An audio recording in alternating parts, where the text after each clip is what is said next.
शगुफ्ता साहिबा, आपने अभी जो शिक्षा दिवस के मौके पर तहज़ीब टीवी ने जो प्रोग्राम ऑर्गेनाइज़ किया है उसमें मुसलमानों की तालीम और ख़ास तौर से सारे हिंदुस्तानियों की तालीम के ताल्लुक से जो बातें की हैं, तो आप क्या समझते हैं कि इस मौके पे क्या तरीका अपनाएं कि देश के लोग शिक्षित हो जाएं? तालीम तो बहुत ज़रूरी है इंसान के लिए। इंसान को अशरफुल मखलूक़ात का जो ताज मिला है उसकी बुनियाद ही तालीम है। तमाम मखलूक़ात पर इंसान को फजीलत सिर्फ इल्म की वजह से है, और इल्म को हम खानों में क़ैद नहीं कर सकते।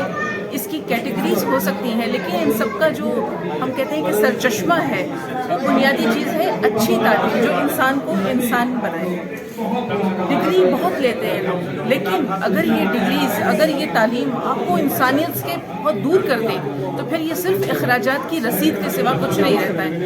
इंसानियत का जो बुनियादी फरीज़ा है वो एहतराम आदमियत है, वरना तार के लिए कुछ कम न थे कर रो बया, दर्द दिल पासे वफा, जज्बे इंसान होना, आदमियत है यही, और यही इंसान होना। तो इंसान को इंसानियत के रुतबे पर जो चीज़ फायज करती है वो है इल्म। लेकिन इल्म कौन सा? वो इल्म जो सिर्फ हम जो इक्तिसाबी होता है और हमारे अमल में ना उतरे, वो इल्म जो है वो इल्म नहीं है। तो हम कह सकते हैं कि हमने बस कुछ पा लिया, लेकिन उसको अपने अंदर उतारा, इम्प्लीमेंट करिए अपनी ज़िंदगियों में, और फिर उसको पास ऑन करिए। वो जो इल्म है वो आफाकी होता है, वो जो है वो पायदार होता है, और नस्लों की तरबियत के लिए उसी इल्म की ज़रूरत है। वरना इब्लीस तो बहुत पढ़ा लिखा था, क्या ज़रूरत थी कि अल्लाह ताला इब्लीस से या दीगर फरिश्तों से कहता कि आदम को सजदा करो। आदम को जो सजदा किया गया वो सिर्फ इल्म की वजह से, और वो भी वो इल्म जो अल्लाह ताला ने इंसान को सिखाया। तो चीज़ यही है। मैं ये मालूम करना चाहता हूँ कि इल्म की बात, तालीम की बात सब करते हैं, लेकिन जो मियार है, मियारी तालीम की बात, इस पर तवज्जो कहीं फिसल जाती है। आजकल तालीम का मकसद सिर्फ रोज़गार का हसूल है, इंसान को इंसान बनाना नहीं। आप ये देखिए, अगर हमारे रसूल पाक सल्लल्लाहु अलैहि वसल्लम पढ़े हुए तो नहीं थे, आप उम्मी थे। हज़रत जिब्राइल आते थे, आपको वही के ज़रिए तालीम देते थे कुरान पाक की। इसके बावजूद सिर्फ 63 साल में आपने जो इनकलाब बर्पा किया, वो इनकलाब आपको आज के दौर में कहीं नज़र आता है? वजह यही है कि हमारी जो तालीम है उसका म्यार बदल गया। उसका मकसद सिर्फ स्टेटस है, उसका मकसद सिर्फ रोज़गार है, इंसान को अच्छा इंसान बनाना नहीं है। वरना किसी कम पढ़े लिखे इंसान के पास भी कभी कभी आपको ऐसी सीख मिल जाती है जो बड़े पढ़े लिखे लोग नहीं दे पाते। तो बुनियादी चीज़ यही है कि तालीम का मकसद आला और अदना के फ़र्क को मिटाना है, ऊंच नीच को मिटाना है, तबक़ाती फ़र्क को मिटाना है, आपस की नफरत को मिटाना है, समाजी तज़ाद को मिटाना है, एहतराम आदमियत सिखाना है, इंसान को अच्छा इंसान बनाना है। एक बार किसी दानिश्वर ने बहुत अच्छी बात कही कि सीरत ऐसी हो जिसे देखकर लोग ये कहें कि जब इंसान ऐसा है, जब उम्मती ऐसा है, तो फिर नबी कैसा हो। तो हम ये नहीं कहते कि दीन और दुनिया अलग है, दीन और सियासत अलग है। ये तमाम रास्ते हैं, इनका सरचश्मा एक है और इनकी मंजिल भी एक है। हम कहीं भटक जाते हैं, बुनियादी चीज़ यही है कि हम भटके बगैर अपनी मंजिल तक पहुँचे, वो मंजिल जो मार्फत नफ्स से इरफान इलाह तक के मदारिज तय करे। अपने मन में ढूंढ कर पाजा सुराग़े ज़िंदगी, तू नहीं मेरा बनता अगर, कुछ इसी तरह का शेर है ना, तू मेरा नहीं बनता अगर, अपना तो बन। तो बच्चों में चेंज आने के पहले अगर हम तालीम देते हैं, अगर आपको अंग्रेजी बेहतरीन तरीके से पढ़ाना, हमारे आजम कैंपस में आइए पूना में, जिस कैंपस में एक कैंपस में 27,000 बच्चा पढ़ता है, और झुग्गी झोपड़ी का बच्चा, गरीब घर का बच्चा जो अंग्रेजी बोलता है, आप और मैं नहीं बोल सकते, ऐसे 60,000 बच्चे हमारे पास हैं। कंप्यूटर लिटरेसी 5 साल के बच्चे, और कौन से बच्चे? गरीब घर के बच्चे। कंप्यूटर बना के आपको देंगे, और मोबाइल के पार्ट अगर उनके हाथ में देते हैं तो मोबाइल बना के देंगे और 15 मिनट में बना के देंगे। They are in thousands. हम क्या चाह रहे हैं, जब बच्चे ब्रिलियंट होते हैं, हम सब उस दौर से गुजरे हुए हैं। अपनी मातृभाषा जिसको हम कहते हैं, उम्र के 1 साल में हम बोलते थे। कौन से टीचर थे हमारे पास? घर वालों की, आसपास की बातें सुनकर हम बात करते थे।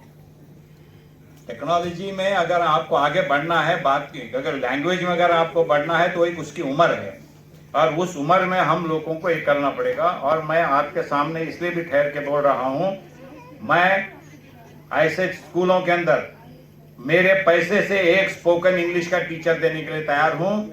आप अगर उसको एक स्पोकन इंग्लिश का क्लास करना चाहते हैं, मैं आपको अगर कंप्यूटर आप पढ़ाना चाहते हैं तो आपके स्कूल के अंदर कंप्यूटर की लैब लगाने के लिए मैं तैयार हूं मेरे खर्चे से, क्योंकि वो एक बहुत पीरियड है उसका। अभी यहाँ पे बात कही गई, अगर चीन में भी अगर जाना है तो वहां पर जाके क्या करो, चाइनीज में ये लेने की थी तालीम। लेकिन एक बात क्लियर थी, अगर आपको चाइना में भी जाना है तो मीडियम को मत देखो, नॉलेज को देखो, और नॉलेज लेकर आओ, उसके ऊपर प्रैक्टिस करो। ये उसके पीछे मकसद था। और हम चाह रहे हैं कि यूनिवर्सिटी अगर हमारी बनी हुई है तो यूनिवर्सिटी का बनने का तरीक़ेकार हमने कानून से किया है, गैजेट के साथ किया है, गवर्नर की सिग्नेचर के साथ में किया है, और वो कानून अब पूरा अमल में आना 1 जनवरी से शुरू होने वाला है। और हम चाह रहे हैं कि इसका भी अगर आप फायदा उठाना चाहते हैं तो फायदा उठाइए। और आज मदरसे में अगर बात भी हो रही है तो मौलाना महमूद मदनी साहब ने आज क्या किया हुआ है मालूम है आपको? मदरसे के बच्चों को दीन के साथ में दुनियाई तालीम NIOS का कोर्स के साथ में, NIOS का क्या कोर्स है? National institute of open schooling, government of India का बोर्ड है ये। और जिनको स्कूल की बिल्डिंग नहीं है, जिनके पास कोई भी चीज नहीं है, वो भी ये बच्चों को NIOS का कोर्स पढ़ा के SSC भी पास कर सकते हैं, 12th भी पास कर सकते हैं, क्योंकि बहुत से लोगों के पास ये चीजें नहीं रहने की वजह से उनको प्रॉब्लम आता है।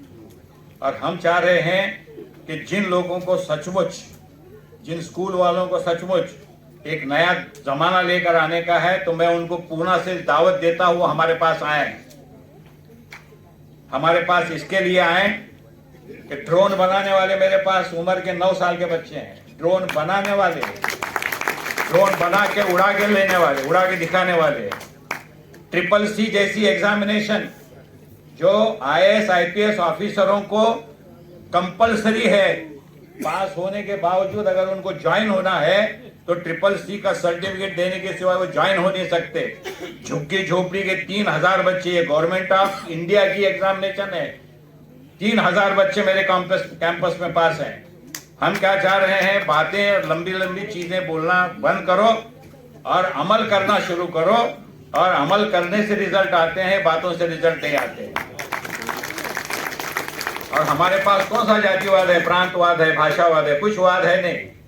अपने पास सब एक हैं, मुल्क में रहने वाले सब एक हैं। अपनी कॉन्स्टिट्यूशन डॉक्टर बाबा साहब अम्बेडकर की कॉन्स्टिट्यूशन है, सबको साथ में लेके चलने वाली कॉन्स्टिट्यूशन है। कुछ छोटे मोटी इधर उधर बातें होती रहेंगी, लेकिन आज हकीकत में हमारे मुल्क में जिस तरीके की प्रगति हुई है, 1950 में 1% लड़कियां पढ़ती थी, 1950 में 1% लड़कियां पढ़ती थी, आज 77% बच्चियां पढ़ती हैं। और सबसे ज्यादा आज मुस्लिम फैमिली में लड़कियां पढ़ रही हैं, लड़के कम पढ़ रहे नहीं ऐसा मैं बोल रहा हूं, लेकिन टॉप में आने का जो काम है लड़कियां कर रही हैं। और एक बात हमको अभी भी याद रखना जरूरी है कि जिस दिन अपने घर में माँ तालीम याफ्ता होगी, 25 पीढ़ी का प्रोग्रेस होने वाला है। इसके लिए लड़कियों को तालीम देने का काम हम लोगों को करना पड़ेगा। ये भी काम मदरसे के साथ साथ, दीनी दुनिया के साथ साथ, एजुकेशन के साथ साथ हमारे पास और हम सब घरों के अंदर हो रहा है। इसका एहसास हम रखें, इन्फीरियरिटी एहसास से कम तरी को दफनाएं और आगे बढ़ने का काम करें। इतनी बात करते हुए आपकी रजा लेता हूँ। जय हिंद। मदद से बिना गवर्नमेंट के एक पैसे मदद के अगर हो सकते हैं तो इतने 1 लाख स्कूल भी हो सकते हैं। और हम चाह रहे हैं कि मदरसे को साथ साथ में दीन के दुनिया की तालीम देना ही पड़ेगा, तभी मदरसे भी आने वाले दिनों में कामयाब होंगे।